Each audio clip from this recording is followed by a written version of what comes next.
গত ফেব্রুয়ারিতে যুক্তরাষ্ট্র ইসরায়েলের যৌথ হামলায় সপরিবারে নিহত হন ইরানের সর্বোচ্চ নেতা আয়াতুল্লাহ আলী খামেনি। 4 মাস প্রতীক্ষার পর অবশেষে জনসমক্ষে তার মরদেহ।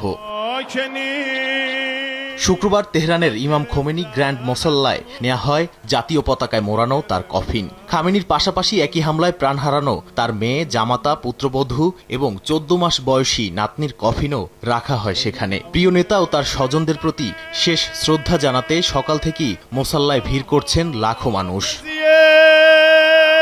ইরানের ৪৭ বছরের ইতিহাসে খামেনির বিদায়কে অন্যতম বড় ঐতিহাসিক ও রাজনৈতিক মোড় হিসেবে দেখা হচ্ছে। 4 জুলাই তেহরানের মূল জানাজা ও রাষ্ট্রীয় বিদায় শেষে তার কফিন নিয়ে যাওয়া হবে ধর্মীয়ভাবে গুরুত্বপূর্ণ শহর কোমে। এরপর শিয়া মুসলমানদের পবিত্র 2 শহর ইরাকের নাজাফ এবং কারবালায় সম্পন্ন হবে বিশেষ ধর্মীয় আচার।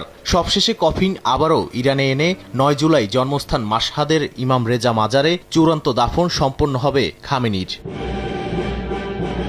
শোকযাত্রায় সামিল হতে তেহরানে জড়ো হচ্ছেন বিশ্বের প্রায় 100 দেশের শীর্ষ প্রতিনিধি ও ধর্মীয় নেতারা। পাকিস্তানের প্রধানমন্ত্রী শাহবাজ শরীফ, চীনের হে উই, ভারতের প্রতিনিধি দল এবং বাংলাদেশ থেকে স্পিকার হাফিজউদ্দিন আহমদ সহ বিশ্ব নেতারা এই অনুষ্ঠানে যোগ দিচ্ছেন। তবে ইসরায়েলের হামলা ও জীবননাশের আশঙ্কায় ইরানের নতুন সর্বোচ্চ নেতা ও খামেনির ছেলে মোস্তফা খামেনি বাবার শেষ বিদায়ের আনুষ্ঠানিকতায় সশরীরে উপস্থিত থাকছে না বলে ইঙ্গিত পাওয়া গেছে।